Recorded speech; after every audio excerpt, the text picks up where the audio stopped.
ನಮಸ್ಕಾರ. ನ್ಯೂಸ್ 26ಗೆ ಸ್ವಾಗತ.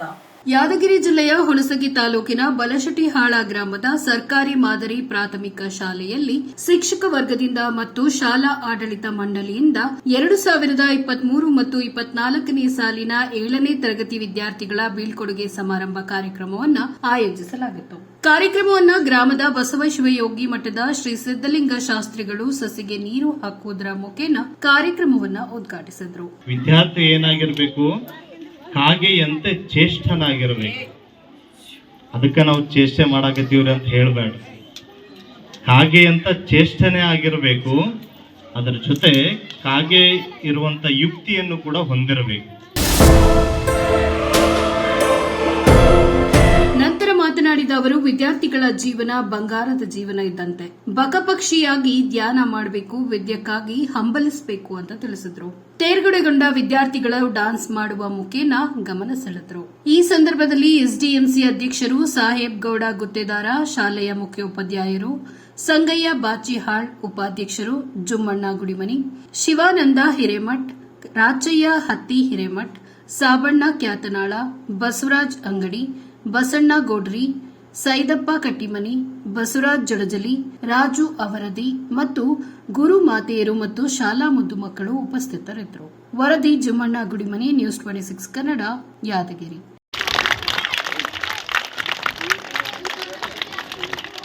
ಚಂದ್ರಮನ ಉಡಿಯ ನೈದಿಲಿಗೆ ಜೀವಾಳ ನಿನಗೈದಂತ ಏನು ಕೊಡ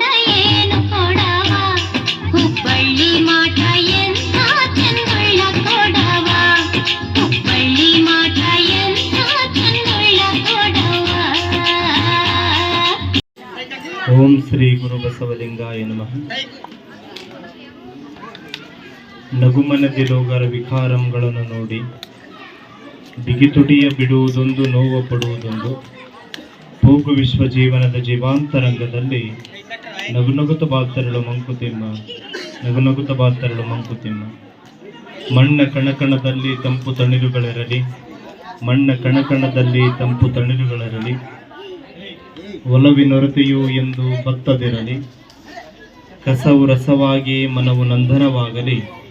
ಸಕಲರಿಗೂ ಗುರು ಬಸವಲಿಂಗನ ಕರುಣೆ ಹೊಳೆಯಾಗಿ ಹರಿದು ಬರಲಿ.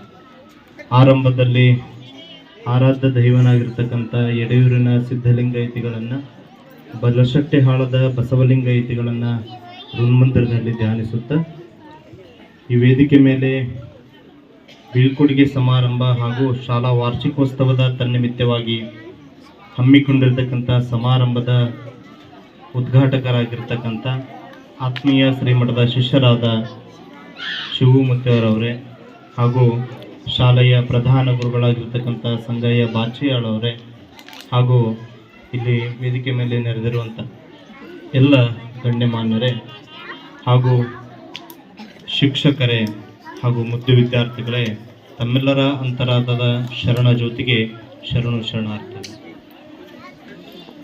ಈಗೆಲ್ಲ ಸುದೀರ್ಘವಾಗಿ ಎಲ್ಲರೂ ಕೂಡ ನಿಮ್ಗೆ ಹೇಳ್ತಾ ಬಂದಿದ್ದಾರೆ, ನಿಮ್ಮ ಜೀವನ ಹೆಂಗಿರಬೇಕು, ನಿಮ್ಮ ವಿದ್ಯಾಭ್ಯಾಸ ಹೆಂಗಿರಬೇಕು, ನಿಮ್ಮ ಕಲಿಕೆ ಯಾವ ಥರ ಇರಬೇಕು ಅಂತಕ್ಕಂಥ ಬೋಧನೆಯನ್ನು ಎಲ್ಲರೂ ಮಾಡಿದ್ದಾರೆ. ವಿದ್ಯಾರ್ಥಿ ಲಕ್ಷಣ ಏನು ಅಂತ ಹೇಳಿಕೊಂಡು ನನ್ನ ಮಾತನ್ನು ಮುಗಿಸ್ತೇನೆ. ಸಂಸ್ಕೃತದೊಳಗೆ ಹೇಳ್ತಾರೆ, ಕಾಕಚೇಷ್ಟ ಬಕೋಧ್ಯಾನ ಶ್ವಾನ ನಿದ್ರ ತದೈವಚಃ ಅಲ್ಪಹಾರಿ ಗೃಹತ್ಯಾಗಿ ಇತಿ ವಿದ್ಯಾರ್ಥಿ ಲಕ್ಷಣಂ. ಏನಾಗಬೇಕು ಅಂತಂದ್ರೆ ಅರ್ಥ ಆಗ್ಲಿಲ್ಲ ಅಂತ ಕಾಣ್ತದೆ ನನಗೆ. ಮೊದಲನೇ ಶ್ಲೋಕದೊಳಗೆ ಹೇಳ್ತಾರೆ ಕಾಕಚೇಷ್ಟ ಅಂತ. ವಿದ್ಯಾರ್ಥಿ ಏನಾಗಿರ್ಬೇಕು, ಕಾಗೆಯಂತೆ ಚೇಷ್ಟನಾಗಿರ್ಬೇಕು. ಅದಕ್ಕೆ ನಾವು ಚೇಷ್ಟೆ ಮಾಡಾಕತ್ತೀವ್ರಿ ಅಂತ ಹೇಳಬೇಡ. ಕಾಗೆಯಂತ ಚೇಷ್ಟನೆ ಆಗಿರಬೇಕು. ಅದರ ಜೊತೆ ಕಾಗೆ ಇರುವಂತ ಯುಕ್ತಿಯನ್ನು ಕೂಡ ಹೊಂದಿರಬೇಕು. ನಂತರ ಬಕೋಧ್ಯಾನ ಅಂತ ಹೇಳ್ತಾರೆ.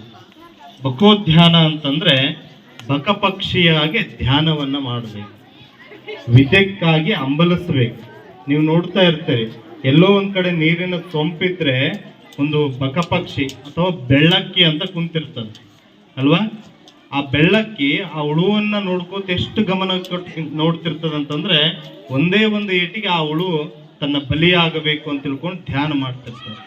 ಅದರಂಗ ನಿಮ್ಮ ಗುರಿಯನ್ನೇ ಒಂದು ಧ್ಯಾನ ಮಾಡ್ಕೊಂಡಿದ್ದಾಗ ನಿಮ್ಮ ಜೀವನ ಸಾರ್ಥಕ ಆಗ್ತದೆ ಅಂತ. ಶ್ವಾನ ನಿದ್ರ ತದೇವಚಃ ಅಂತ. ಶ್ವಾನ ನಿದ್ರ ಅಂತಂದ್ರೆ ನಾಯಿ ನಿದ್ದೆ ಮಾಡ್ತಿರ್ತದ. ನೀವೆಲ್ಲ ನೋಡಿರಲ್ಲ, ನೋಡೋದ್ಯಾಕೆ ಕಲಿತುಕೊಂಡು ಹೊಡೆದ್ರೂ ಕೂಡ ಅದು ಒಂದು ಸ್ವಲ್ಪ ಸೌಂಡ್ ಮಾಡಿದ್ರೆ ಸಾಕು, ಏನ್ ಮಾಡ್ತದ ನಾಯಿ ಪಟ್ನ ಎದ್ದು ನಿಂತು ಬಿಡ್ತದ. ಹಂಗ ವಿದ್ಯಾರ್ಥಿನೂ ಕೂಡ ಕುಂಭಕರ್ಣನಾಗಿ ಎಂಟ್ರ ತಕ್ಕ ಮಲ್ಕೋಬಾರ್ದು. ಏನು ವಿದ್ಯಾರ್ಥಿ ಆದವ್ ಏನ್ ಮಾಡ್ಬೇಕಂತಂದ್ರೆ ಯಾವಾಗ ವಿದ್ಯಾದ ಹಂಬಲ ಆಗ್ತದೆ, ಯಾವಾಗ ವಿದ್ಯೆ ನೆನಪಾಗ್ತದೆ, ಅವಾಗ ಪಟ್ನ ಎದ್ದೇಳ್ಬೇಕು, ಓದ್ಕೋತ್ ಕೊಡ್ಬೇಕು. ಅದಕ್ಕೆ ಎಲ್ರು ಹೇಳ್ತಾರೆ ನಶಿಕ್ನಾಗ ಓದು, ಬ್ರಾಹ್ಮಿ ಮುಹೂರ್ತದಾಗ ಓದು ಅಂತ. ಎದಕ್ಕಂತಾರೆ, ವಿದ್ಯಾರ್ಥಿ ಆಗಿರ್ತಕ್ಕಂಥವನು ನಿದ್ರಾಹೀನನಾಗಿರ್ಬೇಕು. ಅಂದಾಗ ಮಾತ್ರ ವಿದ್ಯಾದೇವಿ ನಮಗ ಆಶೀರ್ವಾದ ಮಾಡ್ಲಿಕ್ಕೆ ಸಾಧ್ಯ ಆಗ್ತದೆ. ಗೃಹತ್ಯಾಗಿ ಏನ್ ಮಾಡ್ಬೇಕು? ಗೃಹತ್ಯಾಗಿ ಅಂತಂದ್ರೆ ಮನೆಯನ್ನ ತ್ಯಾಗ ಮಾಡ್ಬೇಕು. ಈ ಗೃಹತ್ಯಾಗಿ ಅಂದ ತಕ್ಷಣ ಇಲ್ಲಿ ಸನ್ನಿವೇಶ ಆದ ತಕ್ಷಣ ನನ್ಗೊಂದು ನೆನಪು ಬರ್ತದೆ, ನನ್ನ ಕಲಿಕೆ ಜೀವನ ನೆನಪು ಬರ್ತದೆ.